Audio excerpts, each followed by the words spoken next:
ध्यायन्ति योगिनं कामदं मोक्षदं चैव ओंकाराय नमो नमः।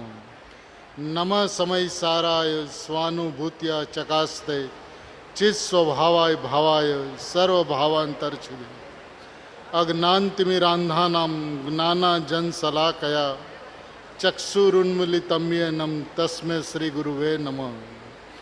आत्मा ज्ञानम स्वयं ज्ञानम ज्ञानाद अन्यत करोति किम परभावस्य कर्तात्मा मोहो यम व्यवहारिणम मंगलमय मंगलकरण वीतराग विज्ञान नमुता ही जाते भय अरिहंतादि महान। ओम नमः सिदेव्य नमः सिदेव्य नमः सिदेव्य।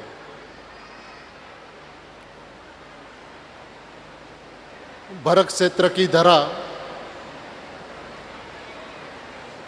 और सम्राट शांतिनाथ का मुनि दीक्षा का ये अद्भुत प्रसंग और जिस दिशा पर जिस दशा पर मुनिराज विचरते हैं उनका लक्ष्य उनका अहम उनका एकत्व उनकी रमणता का स्थान यदि कोई है तो वो शुद्धात्मा है। आज हम सब भरत क्षेत्र में शुद्धात्मा की बात जो करते हैं ये सारा का सारा उपकार पूज्य गुरुदेव श्री का है, जिन्होंने महाविदेश से भरत क्षेत्र आकर सिमंदर परमात्मा की वाणी साथ में लाकर कुन कुन आचार्य भगवान के प्रत्यक्ष दर्शन किए हुए थे और भरत क्षेत्र में वापस आकर हम सभी के परम सौभाग्य से સમયસાર પરમાગમ को हाथ में लेते ही आ शरीरी थवानु शास्त्र छे ऐसा उद्गार जिनके हृदय में सहज मात्र में निकल गया, ऐसे गुरुदेव श्री को पाकर सही में भरत क्षेत्र धन्य धन्य हो गया। आज गुरुदेव श्री न होते तो हमें आत्मा कौन बतलाता, और यदि जिनवाणी से आत्मा की बात पढ़ भी लेते हैं तो उसमें से आत्मा में से शुद्धात्मा निकालने की विधि कौन बतलाता है।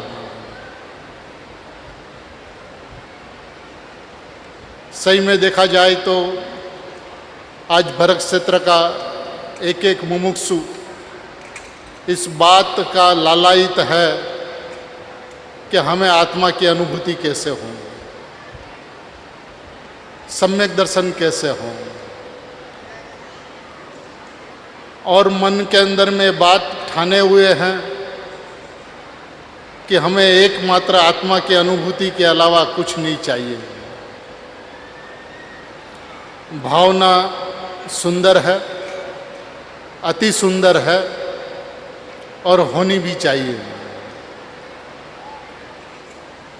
जब इस मार्ग में प्रवेश करे तब ये भावना होनी ही चाहिए।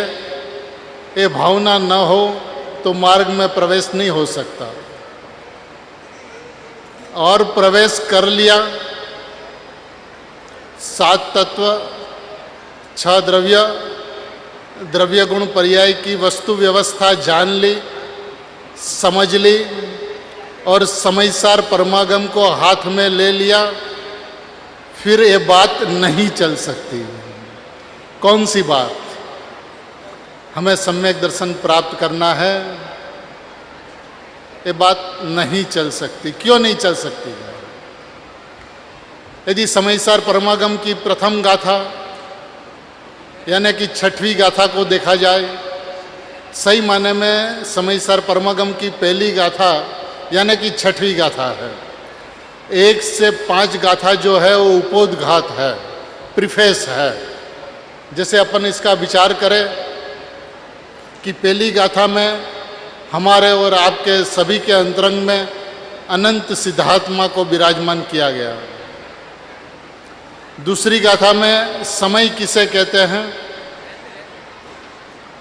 6 पदार्थ में सारभूत एक जीव पदार्थ है। वो जीव पदार्थ जो है वो समय है, यानी कि द्रव्य पर्यायी स्वरूप वस्तु जो है वो जीव पदार्थ है, जो जानता भी है और परिणमता भी है। बाकी के 5 द्रव्य परिणमते तो हैं लेकिन जानते नहीं हैं। आत्मा का यह असाधारण गुण जानता हुआ परिणमता है। तो ऐसी जो वस्तु जो है द्रव्य पर्यायी स्वरूप वस्तु, अब ऐसी जो वस्तु है प्रमाण वस्तु है। माने आत्मा को समझने के लिए प्रमाण व्यवस्था में आना होगा, और प्रमाण व्यवस्था में आने का मतलब है एक द्रव्य दूसरा द्रव्य का कुछ नहीं कर सकता। ये बात तो उनको समझ में आई हो तभी प्रमाण की मर्यादा में वो आ सकता है। यानी कि शरीर, कर्म और राग, इनसे तो आत्मा भिन्न ही है, भिन्न करना नहीं है। 9 कर्म, द्रव्य कर्म और भाव कर्म, इससे अत्यंत भिन्न है भगवान आत्मा। और समय सार के पंक्ति पंक्तियों में, पद पद में रागादि भाव को पुद्गल के परिणाम कहा। जो परिणाम जिसके लक्ष्य से होते हैं वो परिणाम वो ही होते हैं, पुद्गल के लक्ष्य से हुए परिणाम होते हैं। तो ये बात तो अनादि काल में अनंत बार द्रव्यलिंगी मुनिपना जब जब लिया तब ये बात तो उसने तय की थी कि एक द्रव्य दूसरा द्रव्य का कुछ नहीं कर सकता। 2 द्रव्यों की भिन्नता वो जानता था, समझता था और मुनि दीक्षा लेता था। तो उस द्रव्यलिंगी मुनिराज को ऐसी कौन सी बात छूट गई कि जिसके कारण स्वभाव की मस्ती में मस्त नहीं हो पाए? उसका यदि कारण देखा जाए तो एकमात्र कारण यह है कि शुद्धात्मा में अहम नहीं हुआ। इसका क्या मतलब होता है कि द्रव्य पर्यायी स्वरूप जो वस्तु है, अब वो द्रव्य पर्यायी स्वरूप वस्तु की मर्यादा में आकर द्रव्य और पर्याय ये दोनों भिन्न भिन्न स्वभाव है। द्रव्य स्वभाव वो नित्य है, त्रिकाल है, परिपूर्ण है, बना बनाया भगवान है। और पर्याय है वो एक समय की है, क्षणवर्ती है, अनित्य है, बदलती है, पलटती है। तो दोनों स्वभाव भिन्न भिन्न है। वस्तु एक है और स्वभाव 2 है। अब ये जो दोनों स्वभाव है तो उसको यदि पहले पर्यायी स्वभाव का विचार किया जाए तो पर्याय का स्वभाव कैसा है? तो कि पर्याय अनादि अनंत क्रमबद्ध होती है एक समय के लिए, लेकिन जब होनी होती है, जैसी होनी होती है, जिस समय होनी होती है, उस वक्त वैसे ही उसी समय होती है, वो आगे पीछे नहीं हो सकता। तो उसका अर्थ यह होता है कि पर्याय भी एक समय की क्षणिक चक्रवर्ती है। उसको पलटने वाला, उसको बदलने वाला, उसको आगे पीछे करने वाला इस विश्व में कोई नहीं है। ये पर्याय का सतपना है, ये पर्याय की स्वतंत्रता है, ये पर्याय का अहेतुकपना है।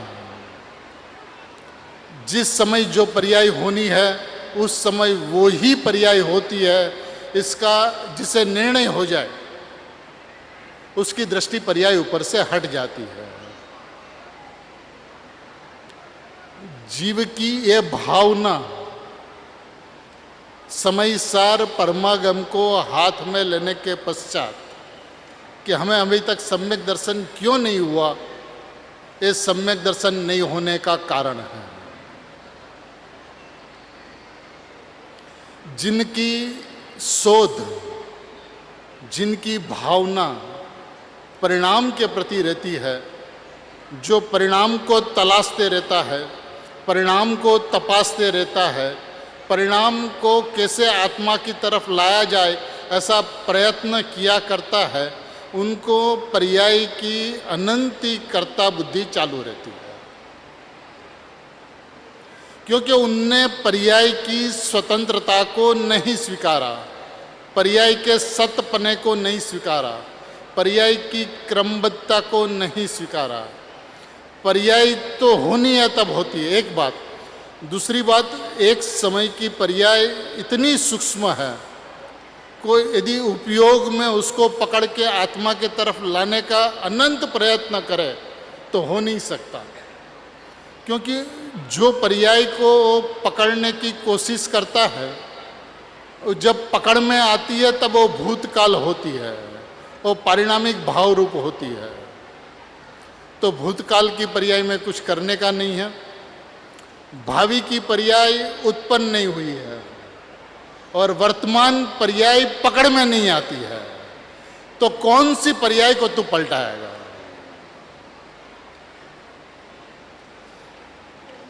उपदेश के अंदर में तो ऐसा कहा जाता है कि उपयोग को आत्मा की तरफ ले आ, उपयोग ने आत्मानी तरफ वाड़, एवो उपदेश तो कदम कदम पर है, लेकिन व्यवस्था क्या है? व्यवहार की बात, उपदेश की बात एक अलग बात है, लेकिन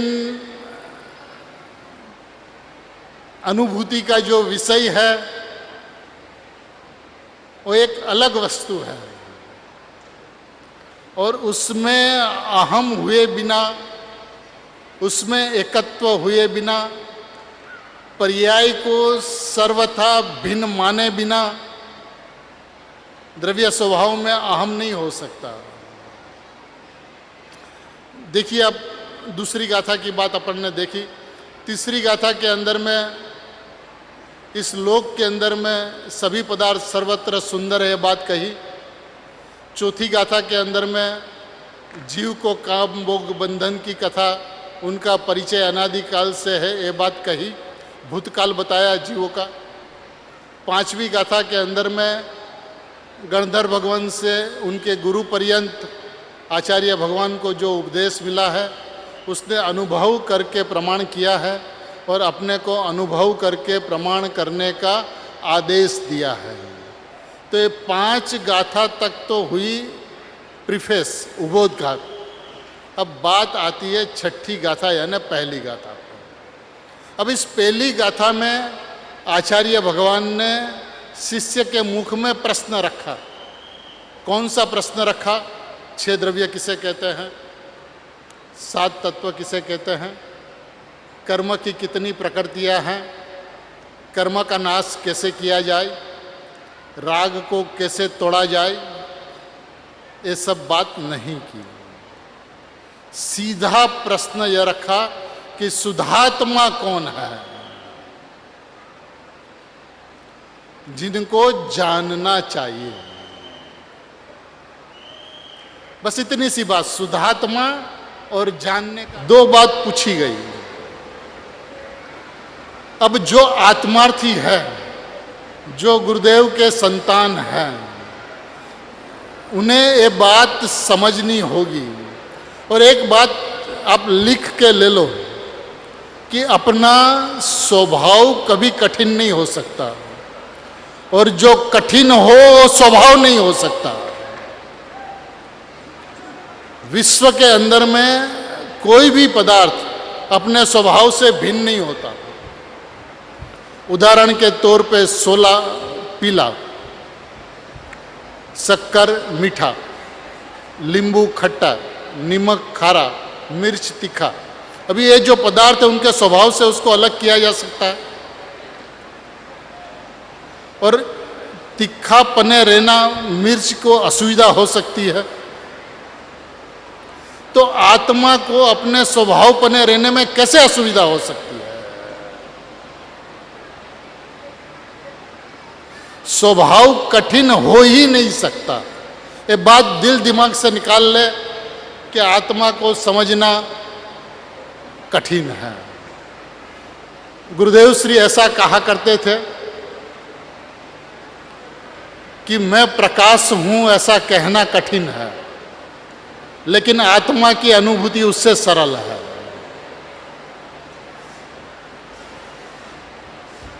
स्वभाव सरल होता है, स्वभाव सहज होता है, स्वभाव स्वाभाविक होता है।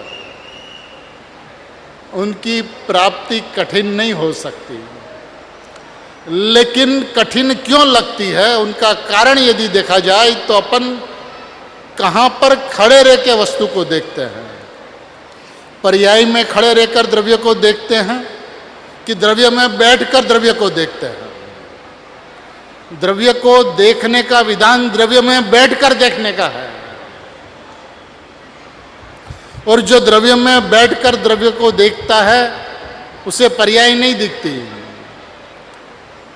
देखिए, पर्याय का अस्तित्व तो है, लेकिन पर्याय का अस्तित्व पर्याय में है, पर्याय की अस्थि पर्याय में है। मेरे त्रिकाल स्वभाव में त्रिकाल नास्ति है। पर्याय की पर्याय में अस्थि, मेरे में नास्ति। ऐसी मेरी अस्थि, उनकी मस्ती, उनका नाम अनुभव है। आत्मा का अनुभव कठिन है। यदि ऐसा होता तो 6 महीना 8 समय में 608 जीव मोक्ष नहीं जाते हैं। पर्याय में बैठकर द्रव्य को देखना बंद करें। जीव के पास में 2 चक्षु है, एक द्रव्यार्थिक चक्षु और एक पर्यायार्थिक चक्षु। परार्थिक चक्षु किसी के पास में नहीं है। परार्थिक, पर को देखने वाली चक्षु किसी के पास में नहीं है। एक द्रव्यार्थिक चक्षु है, एक पर्यायार्थिक चक्षु है। अनादि काल से द्रव्यार्थिक चक्षु बंद है और पर्यायार्थिक चक्षु खुली है। अब प्रवचन सार की 114वीं गाथा के अंदर में आचार्य भगवान कहते हैं कि पर्यायार्थिक चक्षु को सर्वथा बंद करके, सर्वथा।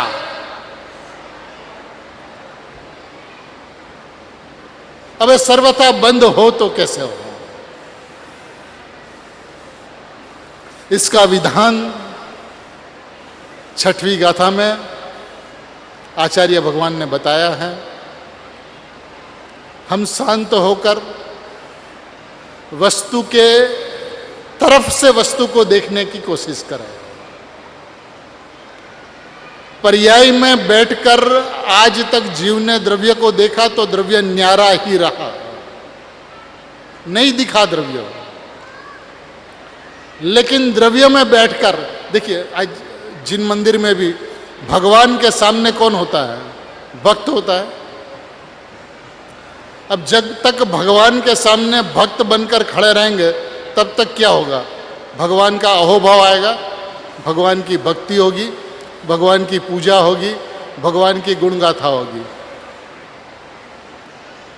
तो वो भक्त बना रहेगा, यानी कि पामर बना रहेगा। अब परमात्मा के पास में बैठ जाए, भगवान के पास में बैठ जाए, तो भगवान अपनी ओर देखते हैं और किसी की ओर नहीं देखते। और तू भी अपनी ओर देख और किसी की ओर नहीं देख, तो भगवान के दर्शन सच्चे हैं। आज तक इस तरह से भगवान के दर्शन नहीं किए। भगवान के सामने गया तो उसने ये मांगा कि भगवान, मेरा वर्तमान और आपका भूतकाल, और आपका वर्तमान और मेरा भावी काल, यही भावना वो भाते रहा। लेकिन भगवान के सामने जाकर, भगवान तू मेरी ओर नहीं देखता तो मैं तेरी ओर क्यों देखूं? तू अपनी ओर देखता है तो मैं भी अपनी ओर देखूं। ऐसा अपना स्वभाव का जोर, स्वभाव का विश्वास, स्वभाव की महिमा, स्वभाव की गरिमा, स्वभाव की अद्भुतता, स्वभाव की अलौकिकता, स्वभाव की विशालता एक बार भाषित हो जाए, वो पर्याय नियम से द्रव्य के चरणों में होगी, वो परिणाम नियम से सम्यक दर्शन रूप परिणमित। ऐसी वस्तु की व्यवस्था है। क्योंकि मैं परमात्मा हूं ये कहने वाली पर्याय नहीं रहती, वो परमात्मा बन जाती है। पर्याय में से एक बार उठे, पर्याय में से अपनापन मिटावे, और किस तरह से मिटाया जा सकता है उसकी ये छठी गाथा है। सुधात्मा कौन है? तो क्या कहते हैं आचार्य भगवान? नथी अप्रमत के प्रमत नथी, जे एक ज्ञायक भाव छे, ए रीत शुद्ध कथाय ने जे ज्ञात ते तो तेज छे।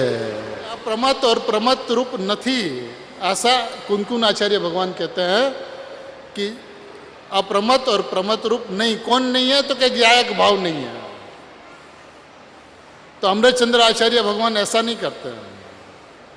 अमृतचंद्र आचार्य भगवान ज्ञायक भाव कैसा है वहां से शुरुआत करते हैं, और ज्ञायक भाव को बतलाकर वो ज्ञायक भाव कैसा है उसका वर्णन करते हैं टीका के अंदर में, और ज्ञायक भाव को बतलाकर फिर प्रमत अप्रमत से रहित है ऐसा कहते हैं।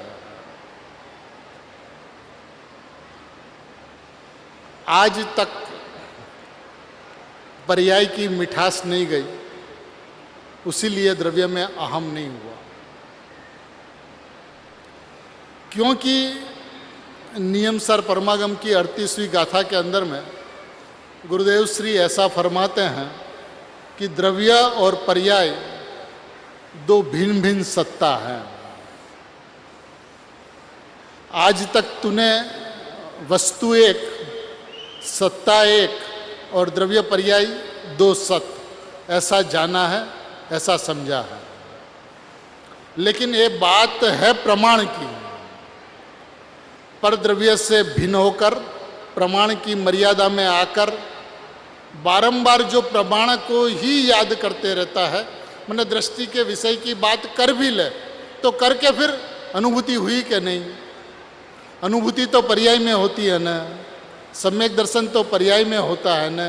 ये जोर जिनका पर्याय में आता है उन्हें द्रव्य के ऊपर दृष्टि जमती नहीं है। तो प्रमाण में वो अटक गया। अब सिद्धांत यह कहता है कि प्रमाण के बाहर जाना नहीं और प्रमाण में अटकना नहीं, मतलब प्रमाण के बाहर भी आपको नहीं जाना है। आत्मा और शरीर भिन्न है, प्रमाण के बाहर की बात है। देखिए जो सारे जो संयोग है नो कर्म के संयोग है, उसको आत्मा का संयोग कहां से कहा है? ये आत्मा के संयोग है ही नहीं। आत्मा के संयोग कौन है? तो पल पल उत्पन्न होने वाली उत्पाद व्यय वाली जो पर्याय है वो आत्मा का संयोग है। वो पर्याय उत्पाद होती है माना संयोग हुआ, और व्यय होती है माना वियोग हुआ। ये संयोग वियोग ये पर्याय में होता है, और उससे भगवान आत्मा रहित तो है, लेकिन किस तरह से रहित है ये बात आचार्य भगवान ने कही, और गुरुदेव ने उसका स्पष्टीकरण किया। अपने गुरुदेव श्री के शब्दों में देखें।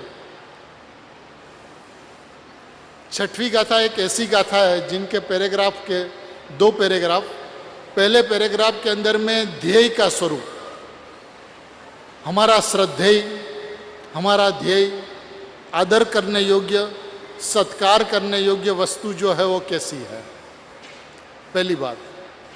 फिर वो बात कहते हुए अंत में तूने अनादिकाल से क्या किया उसका ज्ञान कराते हुए शुभ अशुभ भाव रूप यानी कि जड़ भाव रूप यानी कि प्रमत अप्रमत रूप भगवान आत्मा नहीं होता ऐसा कहा। और एक कहकर फिर दूसरे पैराग्राफ के अंदर में ज्ञेय का स्वरूप यानी कि ज्ञान का स्वरूप और ध्येय पूर्वक ज्ञेय ऐसा अनुभूति का स्वरूप, सम्यक ज्ञान में क्या होता है उनका स्वरूप, ये सारी बात छठी गाथा में समा जाती है।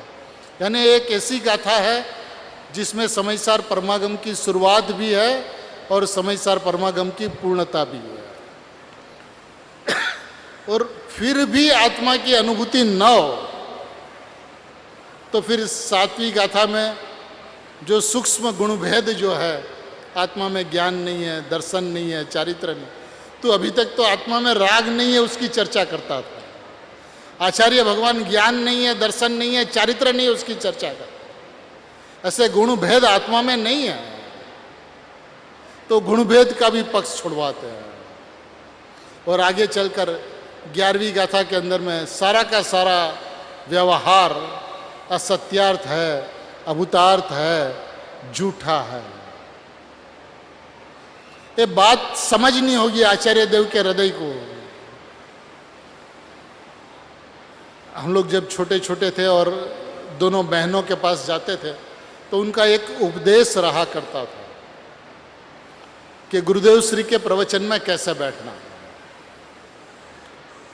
तो के प्रवचन में जाने से पहले गुरुदेव श्री का जो विषय आने वाला है उनको पढ़ लेना, उनका स्वाध्याय कर लेना,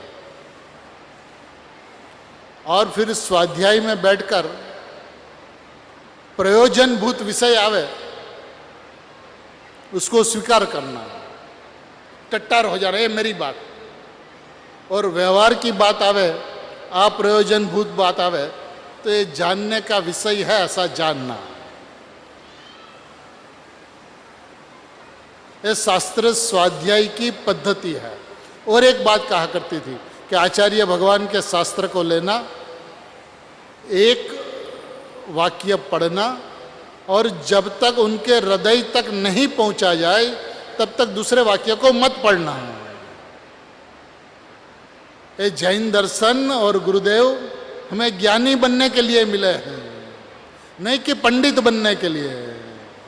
ये ज्ञानी होने का मार्ग है। वस्तु को वस्तु की व्यवस्था से देखा जाए। आज तक जैन दर्शन में आकर शास्त्र स्वाध्याय करके हम नयों के माध्यम से आत्मा की चर्चा करते हैं। है शास्त्रों में बात, जिनवाणी के अंदर में, ये गलत नहीं है, लेकिन नई को निकालने का मतलब क्या होता है? प्रमाण में से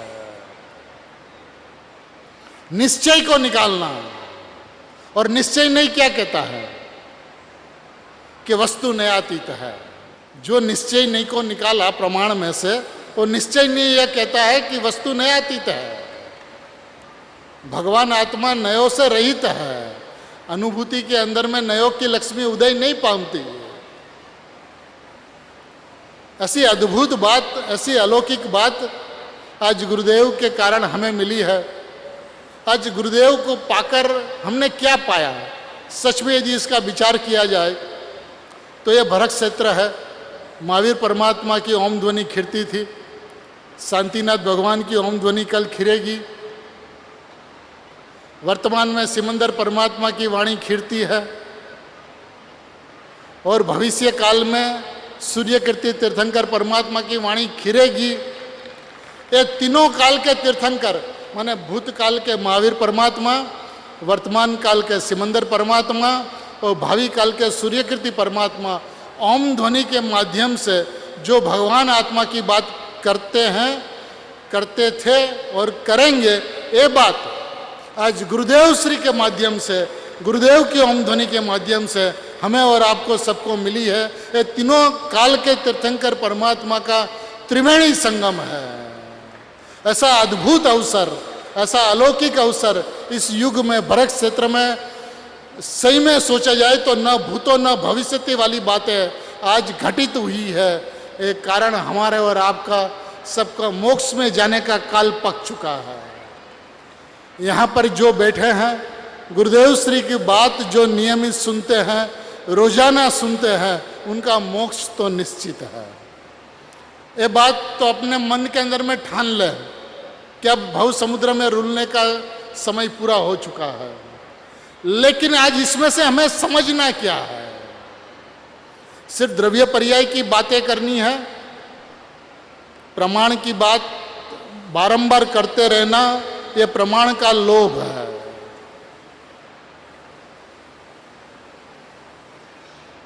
और आचार्य भगवान कहते हैं 11वीं गाथा में कि अनादिकाल से व्यवहार नहीं का पक्ष तो है ही।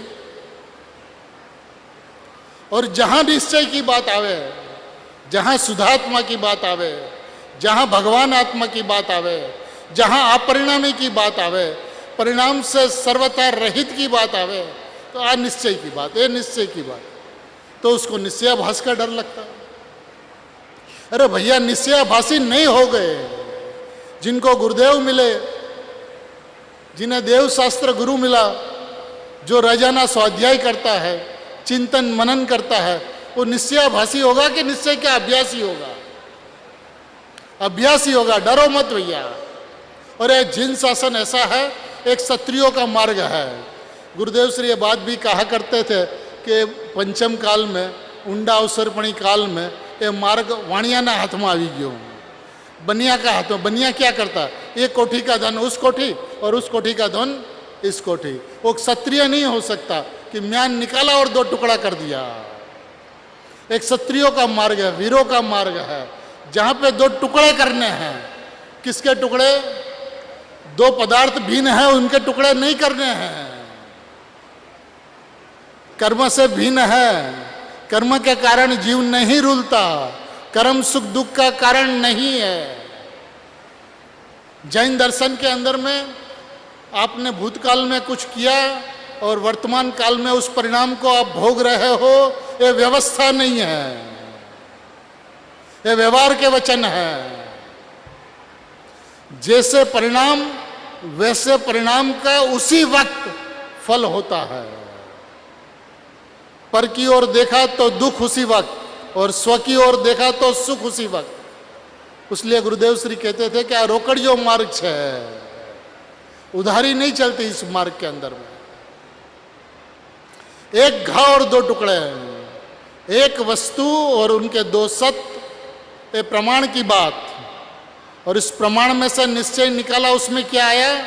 दो सत्ता, द्रव्य सत्ता और पर्यायी सत्ता। द्रव्य स्वद्रव्य और पर्याय परद्रव्य। भेद विज्ञान की जो धारा अंतरंग में चलती है, उसमें स्वद्रव्य परद्रव्य व्यवहार से सब समझाया जाता है, तो जीव और अजीव की बात की जाती है। और जब अजीव को परद्रव्य कहा जाए तो उसके साथ में कर्ता कर्म संबंध नहीं है, ये बात समझ में आ जाती है। और जब पर्याय को परद्रव्य कहा जाए तो उसके साथ भी कर्ता कर्म संबंध नहीं है, ये बात सिद्ध हो जाती है। आज तक तूने पर्याय को परद्रव्य नहीं माना, सात तत्व को है ही नहीं माना, शुद्धात्मा को उपादेय नहीं माना। उपादेय तो माना, लेकिन कैसे माना उपादेय? आत्मा की अनुभूति करने के लिए शुद्धात्मा में अहम हुए बिना आत्मा की अनुभूति नहीं होती, उसलिए शुद्धात्मा में अहम किया। ऐसे अहम नहीं होता शुद्धात्मा में, न ये विधान है शुद्धात्मा के अहम का। मैं शुद्धात्मा हूं।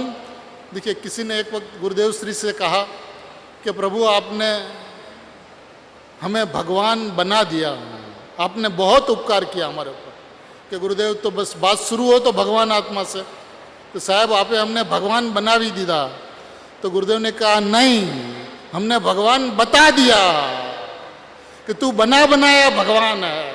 हमने भगवान बनाया नहीं है, तू भगवान है। भगवान बनना है ये पर्याय दृष्टि, और भगवान हूं वो द्रव्य दृष्टि। तूने भगवान बनने की भावना की है, लेकिन भगवान हूं ऐसा नहीं माना। भगवान हूं ऐसा मान ले तो भगवान तो परिपूर्ण है, भगवान तो कृत्य कृत्य है। उनको किस चीज की अपेक्षा हो सकती है? सोगानी जी साहब कहते हैं कि चिंतन बेचिंतन, विकल्प निर्विकल्प, संवर, बंद और मोक्ष, किसी की हमें परवाह नहीं है। उससे हम निष्प्रह है बिल्कुल, उससे हमें कोई अंतर नहीं पड़ता, विकल्प अवस्था हो या निर्विकल्प। इतनी पर्याय दृष्टि मिट जाए, इतना पर्याय की मिठास मिट जाए, पर्याय का प्रेम मिट जाए, पर्याय का लक्ष्य मिट जाए, बारंबार पर्याय की ओर देखना मिट जाए, सम्यक दर्शन हो जाए तो ठीक, ऐसी सम्यक दर्शन की अनुमोदना मिट जाए, तब शुद्धात्मा में अहम होता है। यह शुद्धात्मा है कैसा? अब गुरुदेव श्री फरमाते हैं कैसा है शुद्धात्मा। इस छठी गाथा की टीका में, जे पोते पोता थी जो सिद्ध हुआ थी। देखिए गुरुदेव श्री आचार्य भगवान के इस शब्द को नहीं, जे आचार्य भगवान के वही शब्द है, जे पोते पोता थी जो सिद्ध हुआ थी। ये आत्मा की जो त्रिकाल व्यवस्था है ये होवा पड़े छे, थवा पड़े नहीं। शुद्धात्मा जो है वो अपने आप सिद्ध है, स्वयं सिद्ध है। मैं सिद्ध समान हूं ऐसा नहीं, मैं सिद्धों का सिद्ध हूं। ये सिद्ध है ऐसा निर्णय करने वाला मैं सिद्ध हूं। मैं भगवानों का भगवान हूं, सिद्धों का सिद्ध हूं। ये आवाज, ये जोर, ये श्रद्धान अंतरंग से आना चाहिए। जब मैं भगवान हूं तो गुरुदेव श्री क्या कहते हैं, तू परमात्मा छो एम नक्की कर। तो परमात्मा छो ने कि परमात्मा थवानी बात करे छे। तू परमात्मा है। परमात्मा है का क्या मतलब? अनादि अनंत है। जो अनादि अनंत परमात्मा है वो तू है।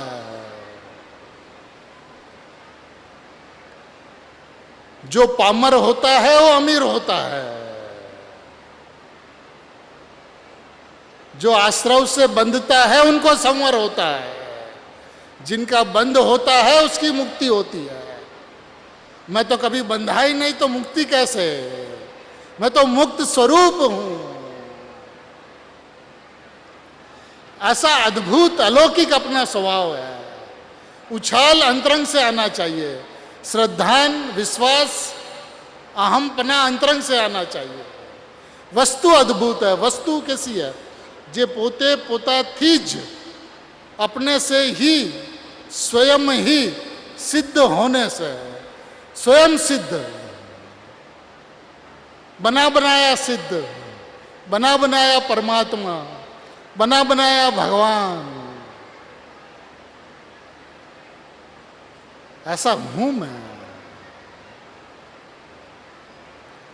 इसकी महिमा नहीं आई।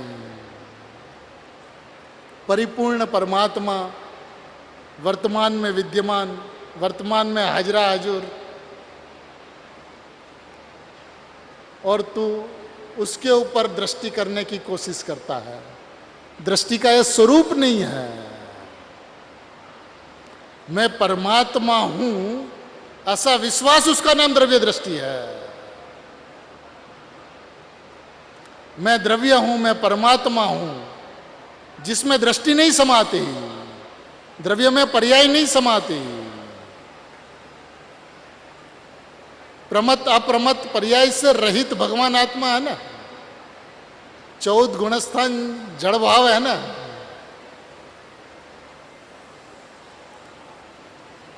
विकल्प चल रहे हैं और निर्विकल्पता प्राप्त करनी है, ये पामरता के परिणाम है। तूने भैया अपना स्वभाव किया है, उसकी महिमा नहीं आई है आज तक। आत्मा की अनुभूति कैसे हो, इस प्रश्न का उत्तर सुगानी जी साहब इस तरह से देते हैं कि चिंतन हो या बेचिंतन, मैं ध्रुव हूं, मैं अपरिणामी हूं, ये बात अंतरंग में चलनी चाहिए। मैं विकल्प में आता ही नहीं, निर्विकल्प में मैं आता ही नहीं। अनादि अनंत काल में तू क्यों परवाह करता है अनुभूति की? अनुभूति की भावना पामर प्राणी भाते हैं।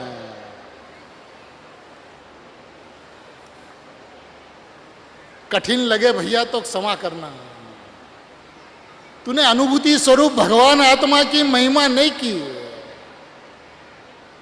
और उसकी महिमा आवे और सम्यक दर्शन प्राप्त न हो तो 14 ब्रह्मांड को शून्य होना पड़े। क्योंकि पर्याय का स्वरूप क्या है? जिनका काम है कि मैं द्रव्य हूं ऐसा जयघोष करे। हमें द्रव्य की अनुभूति करनी है ऐसा जो कहता है उनका नाम पर्याय नहीं है, उसका नाम पर है, विकल्प है, इंद्रिय ज्ञान है।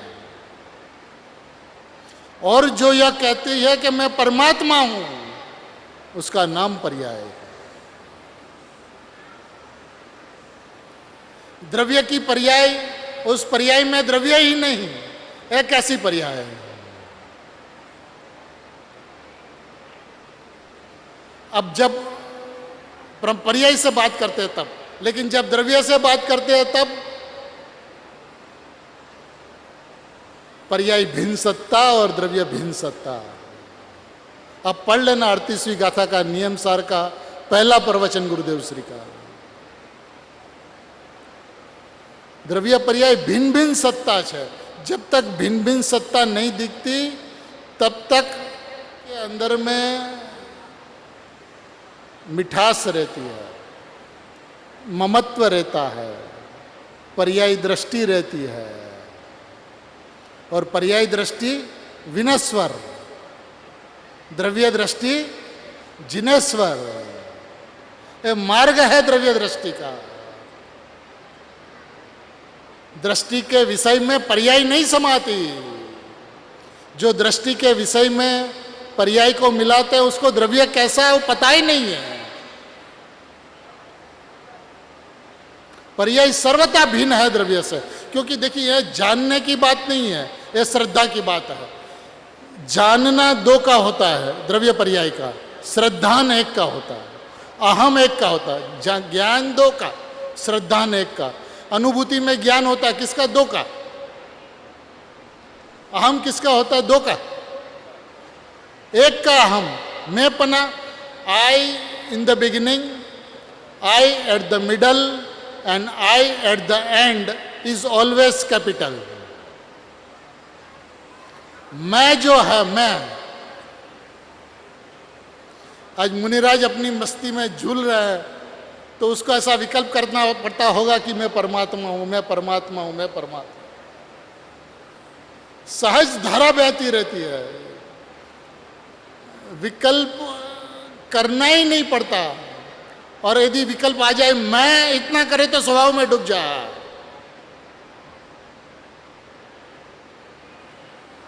क्यों? विकल्प तो इंद्रिय ज्ञान का स्वरूप है। और मैं परमात्मा हूं ऐसी जो वस्तु जो है वो गुरुदेव श्री कहते हैं जे पोते पोताथी सिद्ध हुआ थी, पोते पोताथी सत्ता रुपये वस्तु हुआ थी। स्वयं स्वयं से सत्ता रूप वस्तु होने से, किसी से उत्पन्न नहीं होता हुआ, अनादि है। मेरी कोई शुरुआत नहीं है, न मेरा कोई अंत है। किसी से विनाश को मैं प्राप्त नहीं होता, उसलिए मेरा अंत भी नहीं है। किसी से उत्पन्न भी नहीं होता, उसलिए अनादि हूँ। किसी से विनाश भी नहीं होता, उसलिए अनंत हूँ। तो मैं अनादि अनंत हूँ, स्वयं सिद्ध हूँ, भगवान हूँ, परमात्मा हूँ। जय सकल निरावरण, अखंड एक, प्रत्यक्ष प्रतिभासमय, अविनश्वर, शुद्ध पारिणामिक भाव लक्षण, निज परमात्मा द्रव्य, वो ही मैं हूं। आचार्य भगवान ये भावना को भाते हैं। हम और आपको कौन सी भावना भानी चाहिए? जो ध्याता पुरुष भाते हैं वो भावना भानी चाहिए। अज्ञानी से ज्ञानी होने का, ज्ञानी से महाज्ञानी होने का, महाज्ञानी से श्रेणी का, और श्रेणी से पूर्णता का क्रम एक है। अहम एक को, मैं एक शुद्ध सदा रूपी, ज्ञान दर्शन मय खरे, ये वस्तु की व्यवस्था है। मैं एक हूं,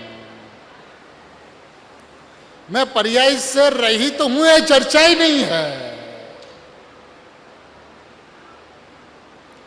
मैंने पर्याय का तो मेरे में त्रिकाल अभाव है, पर्याय का तो मेरे में सद्भाव नहीं है, लेकिन पर्याय से मैं रहित हूं, ऐसे अभाव की अपेक्षा भी भगवान आत्मा को नहीं है। रहित की अपेक्षा, परिणाम की अपेक्षा तो है नहीं, लेकिन परिणाम से रहित है ऐसी अपेक्षा भी भगवान आत्मा को नहीं है। देखिए, अपन ने, गुरुदेव ने कैसा साम्राज्य दिया, कैसा वैभववान बताया। आज गुरुदेव की संतति देखिए, गुरुदेव के संतानों को देखिए, वो सुधात्मा के अलावा किसकी बात करें? वो गुरुदेव के संतान है, जिसे एक सुधात्मा के अलावा किसी से कुछ प्रयोजन नहीं है। वो गुरुदेव सुबह में दिशा पे जाते थे तो साथ में 20-25 जन साथ में जाते थे। एक दिन गुरुदेव निकले, गुरुकुल तक पहुंचे, अचानक रुक गए। भाई क्या छे, भाई क्या छे? रामजी बापू जी को भाई कहते बुलाते थे, तो रामजी भाई पीछे में ही थे। उनका हाथ पकड़ के बोले कि भाई आज आखिरी रात नींदर ना आई। रामजी बापू जी को बोले कि आज पूरी रात नींद नहीं आई। तो कि साहब आप अपनी मस्ती में होंगे। बापूजी ने ऐसा कहा कि आप अपनी मस्ती में होंगे। तो गुरुदेव ने कहा कि हम अंदर जाते हैं ना, अंदर जाते हैं ना, तो हमारी पर्याय नहीं दिखती, हमारा भगवान आत्मा दिखता है। और बाहर आते हैं ना तो आपकी पर्याय नहीं दिखती, आपका भगवान आत्मा दिखता है। ये भगवान आत्मा को देखने वाले अंतरंग में भी भगवान आत्मा देखते हैं, पर्याय को नहीं देखते। और बाहर आते हैं तो बाहर की पर्याय को नहीं देखते, उनके भगवान आत्मा को देखते हैं। ये भगवान आत्मा को देखने वाले का विधान पर्याय दृष्टि से किसी को देखते ही नहीं। ना उसमें कोई बुराई दिखती है, ना अच्छाई दिखती है, ना अनुकूलता दिखती है, ना प्रतिकूलता दिखती है, कुछ है ही नहीं मेरे में। पर्याय मेरे में नहीं है तो और किसकी मैं क्या बात करूं? जिसे गुण भेद की चर्चा नहीं सुहाती, आत्मा में ज्ञान, दर्शन, चारित्र, ये चर्चा जिसको नहीं सुहाती, ऐसे आत्मार्थी होते हैं कि ज्ञानमय आत्मा, दर्शनमय आत्मा, चारित्रमय आत्मा तो अनंत गुणात्मक एक वस्तु है। एक पने है, एक अनंत पने नहीं है। तो एक को एक पने देखना, मैं परमात्मा क्या कहते हैं, એની સત્તા પોતે પોતાથી જ હયાતી હોવાથી, उनकी सत्ता अपनी अपने से ही हयाती होने से, अपना से ही अस्तित्व होने से, उनके अपने अस्तित्व के लिए, उनकी अपनी अस्थि के लिए उसे किसी की जरूरत नहीं है। ये होवापणु છે, होवापणु त्रिकाल, थवापणु क्षणिक, पर्याय होने योग्य, थवा योग्य, और द्रव्य होवापणे त्रिकाल। तो वस्तु त्रिकाल है। देखिए, आज जगत 18,500 वर्ष तक कुन आचार्य देव, अमृतचंद्र आचार्य देव और गुरुदेव को याद करते रहेगा। उनका कारण है कि आचार्य भगवान की वाणी गुरुदेव ने जिस विधि से समझाई, जिस सरलता से समझाई, जिस सहजता से समझाई, हमारी आपकी भाषा में समझाई, ये गुरुदेव के बिना आत्मा को समझना कठिन होता। और सत्य सहज होता है, सत्य सरल होता है, सत्य सर्वत्र होता है। ये सत्य स्वरूप अपने को समझने को मिला है, ये परम सौभाग्य समझे। गुरुदेव श्री के वचन है कि इस युग के अंदर में उंडा अवसरपणी काल में 1 घंटा वितराग की वाणी सुनने को मिले। 1 घंटा वितराग की वाणी, यानी गुरुदेव की वाणी वो वितराग की वाणी, ये बात आप टंकोत्कीर्ण कर लेना। वितराग की वाणी 1 घंटा सुनने को मिले, उसके लिए चक्रवर्ती से अधिक पुण्य चाहिए। जब चक्रवर्ती से अधिक पुण्य जलता है तो 1 घंटा गुरुदेव की वाणी सुनने को मिलती है। सभी को अपने जीवन के अंदर में गुरुदेव को आत्मसात करना चाहिए, गुरुदेव को हृदय में बिठा लेना चाहिए कि हम मर के भी 1 घंटा गुरुदेव को सुनेंगे।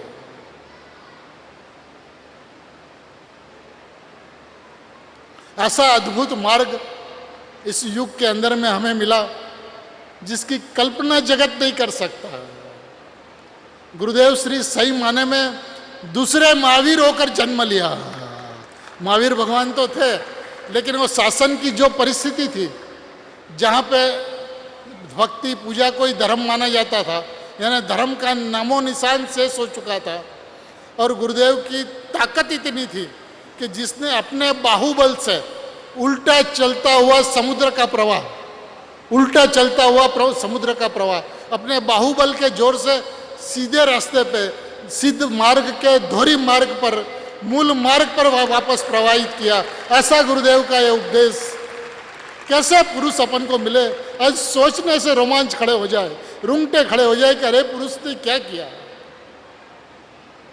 एक समुद्र के अंदर में, समुद्र के बीच में एक व्यक्ति डूबता हो, और डूबता हुआ व्यक्ति का सिर्फ बाल चूल दिखाई देता हो, बाकी पूरा का पूरा वो पानी के अंदर हो, और उस आदमी को बचाना हो तो कितना कठिन होगा कि जो समुद्र के बीच में जाए और चूल पकड़ के उसको बाहर निकाले, उसकी ताकत कितनी होगी, क्योंकि वो तो इतना भारी हो गया होता, यदि उसमें ताकत नहीं हो तो उसको भी ले डूबे। जैन दर्शन जब गुरुदेव के परिवर्तन के समय सिर्फ चूल दिखता था जैन दर्शन का, माने नाम था जैन दर्शन, लेकिन उसमें जैन दर्शन का प्राण नहीं था, चेतन नहीं था। जैन दर्शन रूपी देह था, लेकिन जैन दर्शन का आत्मा नहीं था। इस पुरुष ने उस बाल को पकड़ के, उस चूल को पकड़ के पूरा का पूरा जैन दर्शन खड़ा कर दिया। जो 18,500 वर्ष तक तू परमात्मा है, तू भगवान है, तू परमात्मा है, तू परम परिणामिक भाव निर्विकल्प मात्र वस्तु है, ऐसा उपदेश विश्व को अमरपने 18,500 वर्ष तक देते रहेगा। ऐसे प्रवचन आज गुरुदेव के अपने पास कितने सुरक्षित हो गए घर घर पे, और उसमें अक्सर वाणी। सही में गुरुदेव तो इतने जीवंत हो गए कि 2,500 वर्ष में ऐसा पुरुष न हुआ था, और न 18,500 वर्ष में ऐसा पुरुष होगा। ये बात आप लिख के रखो। अद्भुत से अद्भुत आत्मा की बात, शुद्धात्मा की बात, द्रव्य पर्याय की भिन्नता की बात करें तो 2 टुकड़े की बात करें। टुकड़ा करना होगा। क्षत्रिय ये होता है जो 2 टुकड़ा करता है, और जिसके 2 टुकड़े होते हैं उसको संध भी जाते हैं। एक उदाहरण भी आता है कि यदि कोई एक व्यक्ति अपना कुर्ते का कपड़ा लेकर दर्जी के पास सिलाने जावे, और वो नाप ले, और नाप ले के कैंची हाथ में पकड़े, भैया कैंची मत चलाना। अरे भैया आप चिंता मत करो, कैंची चलाने दो, सुंदर कुर्ता हो जाएगा, और जहाँ से काटूंगा उसकी सिलाई भी सुशोभित होगी, चिंता मत करो। नहीं, कपड़ा को मत काटना। क्या करेगा दर्जी? लौटा देगा कपड़ा, भैया ले चल तू, मेरा बस का चीज नहीं है। ऐसे जो द्रव्य पर्याय का 2 टुकड़ा नहीं करेगा, वो क्या करेगा प्रमाण वस्तु को? द्रव्य पर्याय स्वरूप वस्तु, द्रव्य पर्याय स्वरूप वस्तु, द्रव्य पर्याय स्वरूप वस्तु। अरे कौन मना करता है द्रव्य पर्याय स्वरूप वस्तु नहीं है, लेकिन उससे पदार्थ की सिद्धि होगी, प्रयोजन की सिद्धि कैसे होगी? पर्याय से रहित, सर्वथा रहित, त्रिकाण रहित, अनादि अनंत रहित, ऐसा जो शुद्धात्मा जो है, ऐसा जो भगवान आत्मा जो है, ऐसा जो स्वयं सिद्ध है, 4 भाव है वो सावरण है, कर्मकृत भाव, सायिक भाव कर्मकृत भाव है, और परम परिणामिक भाव निरावरण भाव है। ऐसा कहने वाले गुरुदेव मिले। 4 भावों से तू रहित है, सायिक भाव से तू रहित है। कौन कहे इस बात को? गुरुदेव का है, सोगानी जी का है, बैंश्री बहन का है। ये बात आत्मार्थी उसे कहते हैं जो आश्रव और बंध, संवर और मोक्ष, उससे शून्य है भगवान आत्मा। सिर्फ उससे शून्य नहीं है, उनके कारण से भी शून्य है। सम्यक दर्शन का कारण भगवान आत्मा नहीं है। यदि सम्यक दर्शन का कारण भगवान आत्मा होता तो अनादि से है भगवान आत्मा, क्यों नहीं हुआ सम्यक दर्शन? तो नहीं होने का दोष भी भगवान आत्मा को लगेगा, नित्य कर्ता का दोष आएगा आत्मा के ऊपर। उसलिए भगवान आत्मा तो अकारण परमात्मा है।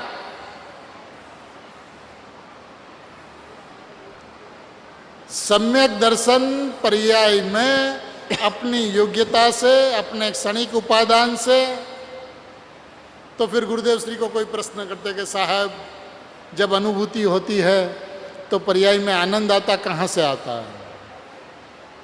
उत्तर पढ़ लेना 320वीं गाथा के गुरुदेव श्री के प्रवचन पे। पर्याय माथी आनंद आवे छे, प्रभु द्रव्य में से आनंद नहीं आता। अरे अपरिणामी आत्मा परिणाम में आ जाए तो परिणाम के नाश से अपरिणामी का नाश हो जाए। मैं तो अपरिणामी हूं ना, मैं तो अकारण परमात्मा हूं ना, मैं तो अकर्ता, अभोक्ता, अवेदक हूं ना। पर्याय में अनुभूति होती है, वो पर्याय के कारण होती है, आत्मा के कारण नहीं होती है। क्योंकि प्रमत अप्रमत से भगवान आत्मा रहित है। दूसरा बात, भगवान आत्मा शुद्ध क्यों है? शुद्धात्मा की बात है ना, तो शुद्ध क्यों है? शुद्ध रूप नहीं परिणमता उसलिए शुद्ध है। शुद्ध रूप नहीं परिणमता उसलिए शुद्ध है, स्वभाव से शुद्ध है। अशुद्धता और शुद्धता और पर्याय का धर्म अलग बात। सदाई स्वभाव से शुद्ध है। ध्रुव ध्रुव ध्रुव ध्रुव ध्रुव ध्रुव, शुद्ध शुद्ध शुद्ध शुद्ध शुद्ध शुद्ध, ऐसा भगवान आत्मा स्वभाव से है। देखिए कोईથી ઉત્પન્ન થયો નથી, માટે ભગવાન આત્મા જેને અમે શુદ્ધ કહેવા માંગીએ છીએ તે અનાદિ સત્તારૂપ છે, अनादि सत्ता रूप है। वस्तु की अद्भुतता अलौकिक है। ये गुरुदेव के प्रवचनों के अंदर में सब बात है। अपने को एक बात टंकोत्कीर्ण करनी होगी हृदय में कि व्यवहार सगड़ो असत्यार्थ अभूतार्थ है। व्यवहार संयोग का ज्ञान कराने के लिए है, निश्चय स्वभाव का भान कराने के लिए है। व्यवहार संयोग का ज्ञान कराता है और निश्चय स्वभाव का भान कराता है, स्वभाव का श्रद्धान कराता है। हमारा हेतु स्वभाव का श्रद्धान करना, त्रिकाली परमात्मा मैं हूँ ऐसा विश्वास करना, ऐसा श्रद्धान करना। मैं श्रद्धेय वस्तु हूँ, जिस श्रद्धेय में श्रद्धा नहीं समाती ऐसी श्रद्धेय वस्तु मैं हूँ। उसी का श्रद्धान, उसी का नाम विश्वास, उसी का नाम लक्ष्य, उसी का नाम अहम, उसी का नाम एकत्व। सहज मात्र में स्वाभाविक पने, बिना किसी मेहनत से, बिना किसी पुरुषार्थ से, सहज मात्र में होने वाली व्यवस्था को अपन कृत्रिमता लाकर कर्ता बुद्धि और ज्ञाता बुद्धि को छोड़कर अकर्ता स्वभावी भगवान आत्मा मैं हूँ ऐसा श्रद्धान करे, ऐसा विश्वास करे, ऐसा अहम करे, ऐसा एकत्व करे। वही गुरुदेव के सच्चे संतानों की निशानी है। हम सही माने में गुरुदेव के सच्चे संतान है, ऐसा अंतरंग से मानते हैं। तो हमारे जीवन के अंदर में भी गुरुदेव के सिद्धांत आत्मसात होने चाहिए और ये भाव अपन लेके चले कि हे गुरुदेव, हे गुरुदेव, हम आपके संतान हैं। आप चार बहु संसार में रहेंगे तो हम भी उससे अधिक नहीं रहेंगे। हम आपके पूठे पूठे, आपकी खेस पकड़ते हुए आपके पीछे पीछे, आपके कदम कदम पर, आपकी पावदंडी पे चलेंगे और चलते चलते चलते चलते जब चतुर्थ भाव के अंदर में आप मुनि दीक्षा लेंगे तो हम भी आपके साथ दीक्षा लेंगे, वन जंगल चलेंगे और आत्मा की अनुभूति करेंगे, मस्ती में मस्त रहेंगे। और जब आप तीर्थंकर होंगे तो आपके समवसरण में भगवान आत्मा की बात सुनते हुए, भगवान आत्मा में मस्त रहते हुए, भगवान आत्मा सिद्ध दशा में पहुंचकर मोक्षपुरी में आपका स्वागत करेंगे। इसी मंगल भावना के साथ में मैं अपनी बात सुन